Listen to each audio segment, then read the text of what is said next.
साथियों नमस्कार, मैं प्रमोद कुमार आपका स्वागत करता हूं एक और नई वीडियो में। जैसा कि आप देख पा रहे हो, कुछ इस प्रकार ही आपके धान की फसल में तना छेदक कीट नुकसान पहुंचा रहा होगा। तो किसान भाइयों, जैसा कि आप सभी भली प्रकार से जानते हो, वैसे तो ये तना छेदक का कीट बहुत ही जिद्दी हो, आसानी से धान की फसल से समाप्त नहीं होता। लेकिन किसान भाइयों, कुछ कीटनाशक दवाएँ ऐसी हैं जिनका सही मात्रा में प्रयोग करके बहुत ही आसानी से तना छेदक कीट को अपने धान की फसल से समाप्त कर सकते हो। लेकिन किसान भाइयों, उसके लिए हमें कुछ सावधानी भी बरतनी होंगी, जिससे धान की फसल को आने वाले समय में भी तना छेदक और पत्ता लपेट कीट से आसानी से बचाया जा सके। किसान भाइयों, पिछले वर्ष आपने देखा होगा कि धान की फसल में शुरुआत से ही तना छेदक कीट का आक्रमण कुछ इस प्रकार से ही हुआ था जैसा कि इस वर्ष हुआ है। लेकिन किसान भाइयों, एक चीज़ आपने नोट की होगी, बहुत सारे किसान भाइयों की धान की फसल में शुरुआत से और धान पकने की अवस्था तक धान की फसल में तना छेदक कीट की रोकथाम नहीं हो पाई थी। तो किसान भाइयों, अगर आप चाहते हो कि ऐसा अब की बार आपकी धान की फसल में नहीं हो, तो आपको ये वीडियो लास्ट तक देखनी होगी, तभी आप तना छेदक से अपने धान की फसल को लास्ट तक बचा सकते हो। अन्यथा किसान भाइयों, आप इस समय तो अपने धान की फसल से तना छेदक कीट को समाप्त कर लोगे, लेकिन किसान भाइयों, आने वाले समय में आप इस तना छेदक की रोकथाम नहीं कर पाओगे। तो किसान भाइयों, आज की वीडियो में मैं आपके लिए यही सब बताऊंगा कि इस समय पर आपको अपने धान की फसल में किस कीटनाशक का कितनी मात्रा में प्रयोग करना है, जिससे आने वाले समय में धान की फसल को तना छेदक कीट से 100% किस प्रकार से बचा सकते हो। लेकिन किसान भाइयों, वो सब बताने से पहले आप सभी से मेरा अनुरोध है कि वीडियो को लाइक करें, ज़्यादा से ज़्यादा दूसरे किसान साथियों के साथ वीडियो को शेयर करें, और अभी तक जिन किसान साथियों ने हमारा चैनल सब्सक्राइब नहीं किया है, कृपया हमारे चैनल को सब्सक्राइब करें। साथ में घंटी के बटन को ऑल पर सेलेक्ट कर लें, ताकि तब भी मैं कोई नई वीडियो डालूं तो सबसे पहले उसका नोटिफिकेशन आप तक पहुंच सके। और आपको धान से जुड़ी और भी कोई समस्या है, जैसे कि ग्रोथ नहीं करना या दूसरी कोई भी समस्या हो, तो आप उसके लिए मुझे कमेंट भी कर सकते हो। आपके लिए उसकी सही जानकारी देने की कोशिश करूँगा। लेकिन भाइयों, अब बात करते हैं कि किस प्रकार धान की फसल को शुरू से लास्ट तक तना छेदक कीट से सुरक्षित रखें। उसके लिए आपको पहले ये समझना होगा कि आपके लिए किस समय पर किस कीटनाशक का प्रयोग धान की फसल में करना है। क्योंकि भाइयों, ये जो धान की अवस्था है, ये वो अवस्था है जिसमें धान फुटाव करता है। अगर इस समय तना छेदक कीट आपके धान की फसल में नुकसान भी करता है, तो ज़्यादा घबराने की आवश्यकता नहीं है। क्योंकि किसान भाइयों, अगर धान के एक मेढ़े में वो दो एक आध पौधों को सुखा भी देगा, कहने का मतलब ये है कि उनमें तना छेदक लग भी जाए, तो किसान भाइयों, इस समय दूसरे नए पौधे निकल के आ जाएंगे। लेकिन भाइयों, जब धान की फसल में तना छेदक कीट की दूसरी या तीसरी पीढ़ी नुकसान करती है, वो समय होता है जब धान की बालियां या तो गोब में होती हैं या गोब के बाहर निकल चुकी होती हैं। अगर उस समय पर धान की फसल में तना छेदक लगता है, तो किसान भाइयों, उसको रोकना कठिन भी होता है। दूसरा ये किसान भाइयों, जिस भी पौधे में तना छेदक कीट उस समय पर लग गया, तो आपके धान की बाली सूखनी निश्चित है, जिससे उत्पादन पर भारी प्रभाव पड़ता है। इसलिए किसान दोस्तों, अभी से आपको वो चीज़ समझनी होगी, जिससे गोब की अवस्था में तना छेदक कीट हमारे धान की फसल में अगर आता भी है, तो उसको बहुत ही आसानी से कंट्रोल कर लिया जाए। और उसके लिए अभी से आपको कीटनाशक दवाओं का गणित समझना होगा। अन्यथा किसान भाइयों, इस समय तो आप तना छेदक कीट को बहुत ही आसानी से कंट्रोल कर लोगे, लेकिन किसान भाइयों, गोब वाली अवस्था में तना छेदक कीट की रोकथाम करना बहुत ही कठिन कार्य हो जाता है। तो कीटनाशक दवाओं का ये गणित है कि किसान भाइयों, अगर आप शुरुआत में ही किसी हाई पावर कीटनाशक दवा का प्रयोग करते हो, तो किसान भाइयों, इस समय तो तना छेदक बहुत ही आसानी से कंट्रोल हो जाएगा।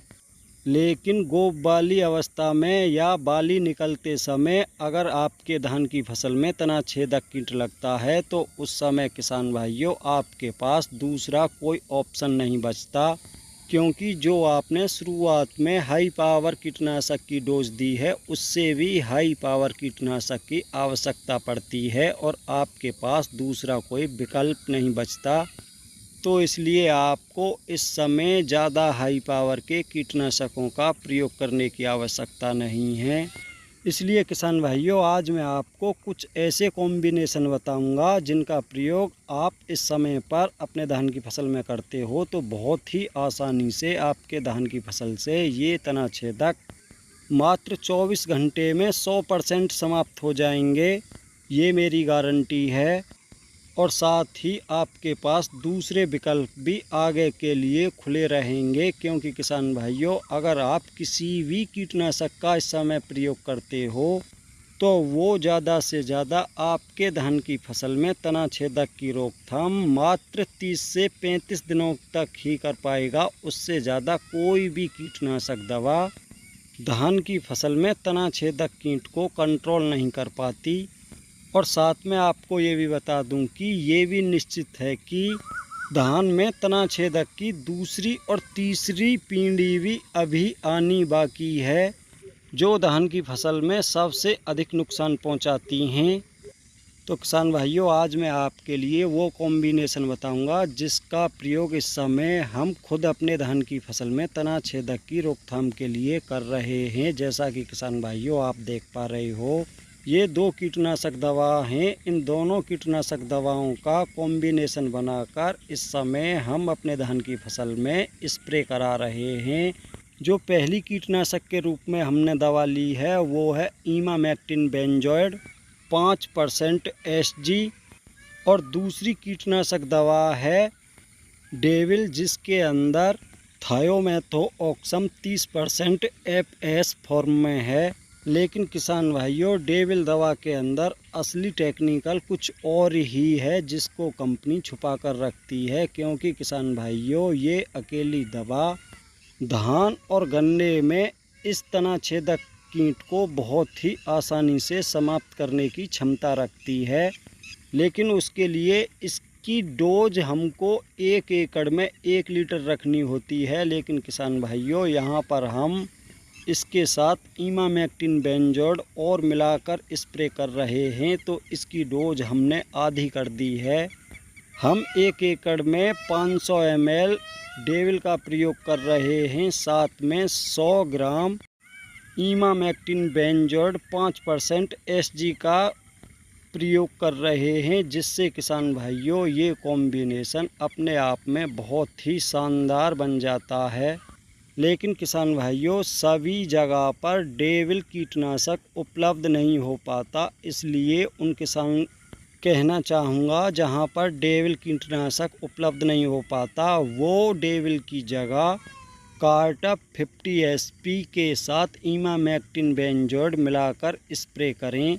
अब यहाँ पर बात आती है कि कार्टप और इमामेक्टिन की डोज कितनी रखनी है 1 एकड़ धान की फसल के लिए। तो किसान भाइयों आपको कार्टप 50 SP 400 ग्राम लेनी है और इमामेक्टिन बेंजोइड 5% SC की मात्रा आपको 30 से 40 ग्राम रखनी है। अगर तना छेदक का प्रकोप अधिक है तो आप इमामेक्टिन की मात्रा यहाँ पर बढ़ाकर 60 से 70 ग्राम भी रख सकते हो। तो किसान भाइयों आज की वीडियो में मैंने आपके लिए तना छेदक की रोकथाम के लिए 2 कॉम्बिनेशन बताए हैं। पहला डेविल और इमामेक्टिन बेंजोइड। अगर आपके क्षेत्र में डेविल कीटनाशक उपलब्ध नहीं हो पाता तो आप इसकी जगह कार्टप 50 SP 400 ग्राम ले सकते हो। साथ में आपको इमामेक्टिन बेंजोइड अवश्य मिलाना है। ये दोनों ही कॉम्बिनेशन अपने आप में बहुत ही ज़बरदस्त हैं। लेकिन किसान भाइयों यहाँ पर आपको एक चीज़ ध्यान और देनी है कि इमामेक्टिन बेंजोइड और कार्टप का आपको अलग अलग बर्तन में घोल बनाना है और दोनों ही घोलों को स्प्रे मशीन में अलग अलग ही डालना है। लेकिन अगर आप डेविल का प्रयोग करते हो तो उसके साथ एक ही बर्तन में इमामेक्टिन बेंजोएट का घोल बना सकते हो।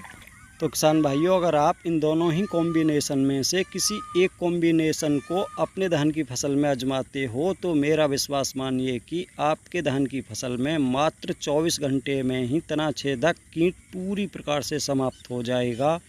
और ये दोनों ही कॉम्बिनेशन आपके धान की फसल में 30 से 35 दिनों तक तना छेदक कीट को रोक के रखेंगे। तो किसान साथियों, आज की वीडियो में इतना ही था। वीडियो पसंद आई हो तो वीडियो को लाइक करें, दूसरे किसान साथियों के साथ ज़्यादा से ज़्यादा वीडियो को शेयर करें। और अभी तक जिन भाइयों ने हमारा चैनल सब्सक्राइब नहीं किया है वो किसान भाई कृपया चैनल को सब्सक्राइब करें, साथ में घंटी के बटन को ऑल पर सेलेक्ट कर दें ताकि तब भी मैं कोई नई वीडियो डालूं तो सबसे पहले उसका नोटिफिकेशन आप तक पहुंच सके।